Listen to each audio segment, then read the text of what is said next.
بسم اللہ الرحمن الرحیم۔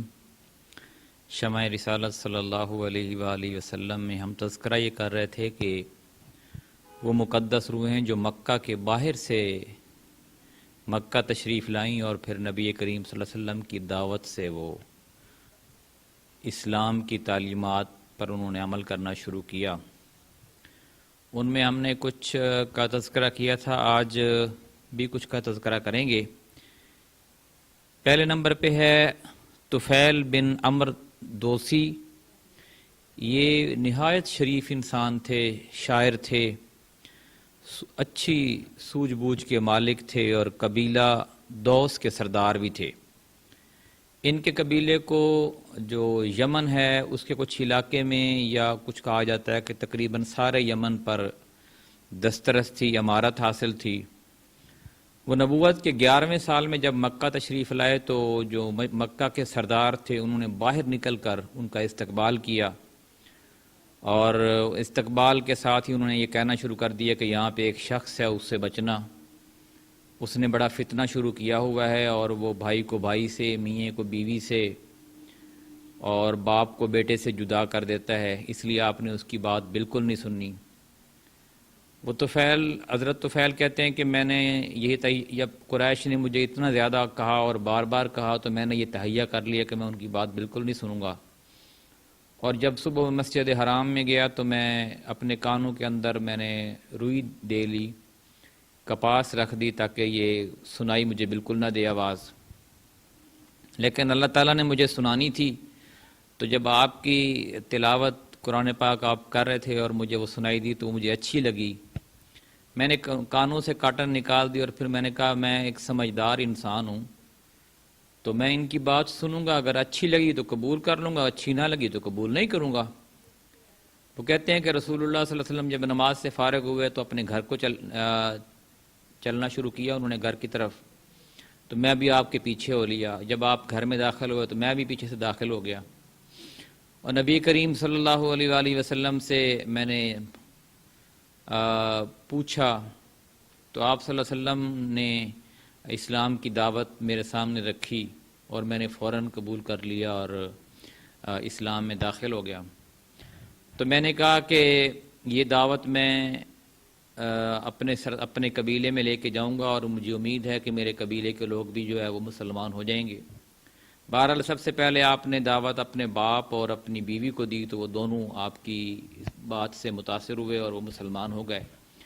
باقی قبیلے کے لوگوں نے جو ہے وہ آپ سے ٹائم لیا اور بعد میں مسلمان ہوئے، جو تاریخ میں ہے کہ غزوہ خندق کے موقع پر وہ اسلام لے کر آئے، اور تقریباً 60-70 خاندان نے غزوہ خندق کے بعد حضرت طفیل بن عمرو کی قیادت میں مدینہ کی طرف ہجرت کی۔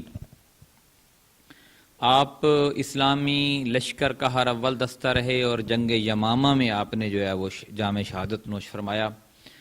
دوسرے صحابی وہ ضماد ازدی ہیں، یہ بھی یمن کے باشندے تھے اور قبیلہ ازدشنوا کے ایک فرد تھے۔ یہ جھاڑ پھونک کا کام کرتے تھے، اسیب اتارنا ان کا کام تھا۔ جب مکہ آئے تو وہاں کے اہم کو نے کہا کہ ایک شخص ہے وہ نعوذ باللہ پاگل ہے، تو آپ اس پہ جھاڑ پھونک کریں، اس کے اسیب اتاریں، ہو سکتا ہے کہ وہ صحیح ہو جائے۔ تو یہ جو شخص ضماد ازدی تھے آپ صلی اللہ علیہ وسلم کے پاس گئے، آپ سے ملاقات کی اور کہا کہ اے محمد میں اسیب اتارنے کا کام کرتا ہوں، جھاڑ پھونک کیا کرتا ہوں، کیا آپ کو بھی اس کی ضرورت ہے؟ آپ نے جواب میں فرمایا، جس کا ترجمہ یہ ہے، یقیناً ساری تعریف اللہ کے لیے ہے، ہم اسی کی تعریف کرتے ہیں اور اسی سے مدد چاہتے ہیں۔ جسے اللہ ہدایت دے دے اسے کوئی گمراہ نہیں کر سکتا، اور جسے اللہ بھٹکا دے اسے کوئی ہدایت نہیں دے سکتا۔ میں شہادت دیتا ہوں کہ اللہ کے سوا کوئی معبود نہیں، وہ تنہا ہے، اس کا کوئی شریک نہیں، اور میں شہادت دیتا ہوں کہ محمد صلی اللہ علیہ وسلم اس کے بندے اور رسول ہیں۔ ضماد نے کہا ذرا آپ نے یہ کلمات مجھے پھر سنا دیجیے۔ آپ نے 3 بار دہرائے۔ اس کے بعد ضماد نے کہا کہ میں کاہنوں، جادوگروں اور شاعروں کی بات سن چکا ہوں، لیکن میں نے آپ کے ان جیسے کلمات کہیں نہیں سنے۔ یہ تو سمندر کی اتھاہ گہرائیوں کو پہنچے ہوئے ہیں، لائیے اپنا ہاتھ بڑھائیے، آپ سے اسلام پر بیعت کروں، اور اس کے بعد انہوں نے بیعت کر لی۔ اس کے علاوہ یثرب کی 6 مقدس روحیں بھی آپ اسی یہ نبوت کے 11ویں سال کے آخر میں ہی اسلام لے کے آئیں، اور یہ وہ لوگ تھے جو کہ جنہوں نے آگے چل کر اسلام کا ایک ہر اول دستہ بھی بنے، اور مسلمانوں کو وہاں پہ انہوں نے پناہ بھی دی، اور پھر اسلام لانے والوں کے لیے ایک قلعہ بنے۔ اور یہ تقریباً موسم حج میں اسلامی دعوت کو جو چند کارآمد بیج دستیاب ہوئے ان میں سے تھے۔ یہ دیکھتے ہی دیکھتے سر و قامت درختوں میں تبدیل ہو گیا، اور ان کی لطیف اور گھنی چھاؤں میں بیٹھ کر مسلمانوں نے برسوں ظلم و ستم کی تپش سے راحت و نجات پائی۔ اہل مکہ نے رسول اللہ صلی اللہ علیہ وسلم کو جھٹلانے اور لوگوں کو اللہ کی راہ سے روکنے کا جو بیڑا اٹھا رکھا تھا، اس کے تئیں نبی صلی اللہ علیہ وسلم کی حکمت عملی یہ تھی کہ آپ رات کی تاریکی میں قبائل کے پاس تشریف لے جاتے تاکہ مکے کا کوئی مشرک رکاوٹ نہ ڈال سکے۔ اس حکمت عملی کے مطابق ایک رات آپ حضرت ابو بکر صدیق اور حضرت علی رضی اللہ عنہما کے ہمراہ باہر نکلے، بنو زحل اور بنو شیبان بن سالبہ کے ڈیروں سے گزرے تو ان سے اسلام کے بارے میں بات چیت کی۔ انہوں نے جواب تو بڑا امید افزا دیا، لیکن اسلام قبول کرنے کے بارے میں کوئی حتمی فیصلہ نہ کیا۔ اس کے بعد رسول اللہ صلی اللہ علیہ وسلم منا کی گھاٹی سے گزرے تو کچھ لوگوں کو باہم گفتگو کرتے سنا۔ آپ نے سیدھے ان کا رخ کیا اور ان کے پاس جا پہنچے۔ یہ یثرب کے 6 جوان تھے اور سب کے سب قبیلہ خزرج سے تعلق رکھتے تھے، بہت بڑا قبیلہ تھا مدینے کا۔ ان کے نام یہ تھی: اسد بن زرارہ، عوف بن حارث بن رافع بن مالک بن عجلان، قطبہ بن عامر بن حدیدہ، عقبہ بن عامر بن نابی، حارث، عبداللہ بن رماب۔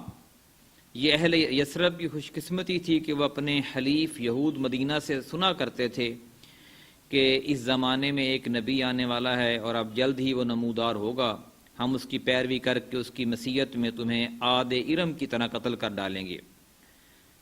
یعنی یہ جو 6 لوگ تھے انہوں نے یہ باتیں یہودیوں سے سنی ہوئی تھیں۔ رسول اللہ صلی اللہ علیہ وسلم جب ان کے پاس پہنچے، دریافت کیا آپ کون لوگ ہیں؟ انہوں نے کہا ہم قبیلہ خزرج سے تعلق رکھتے ہیں۔ آپ نے فرمایا یعنی یہود کے حلیف؟ بولے ہاں۔ فرمایا پھر کیوں نہ آپ حضرات بیٹھیں، کچھ بات چیت کی جائے۔ وہ لوگ بیٹھ گئے۔ آپ صلی اللہ علیہ وسلم نے ان کے سامنے اسلام کی حقیقت بیان فرمائی، انہیں اللہ عز و جل کی طرف سے دعوت دی اور قرآن کی تلاوت فرمائی۔ آپ نے آپس میں ایک دوسرے سے کہا، یعنی انہوں نے جتنے جو 6 لوگ تھے، بھائی دیکھو یہ تو وہی نبی معلوم ہوتے ہیں جن کا حوالہ دے کر یہود تمہیں دھمکیاں دیا کرتے ہیں، لہٰذا یہود تم پر سبقت نہ لے جانے پائیں۔ اس کے بعد انہوں نے فوراً آپ کی دعوت قبول کر لی اور مسلمان ہو گئے۔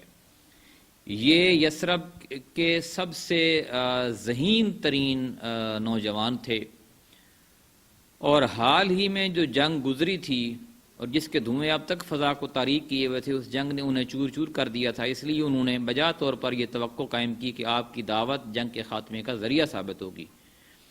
چنانچہ انہوں نے کہا ہم اپنی قوم کو اس حالت میں چھوڑ کر آئے ہیں کہ کسی اور قوم میں ان کی جیسی عداوت و دشمنی نہیں پائی جاتی، امید ہے اللہ آپ کے ذریعے انہیں یکجا کر دے گا۔ ہم وہاں جا کر لوگوں کو آپ کے مقصد کی طرف بلائیں گے، اور یہ دین جو ہم نے خود قبول کر لیا ہے ان پر بھی پیش کریں گے۔ اگر اللہ نے آپ پر ان کو یکجا کر دیا تو پھر آپ سے بڑھ کر کوئی اور معزز نہ ہوگا۔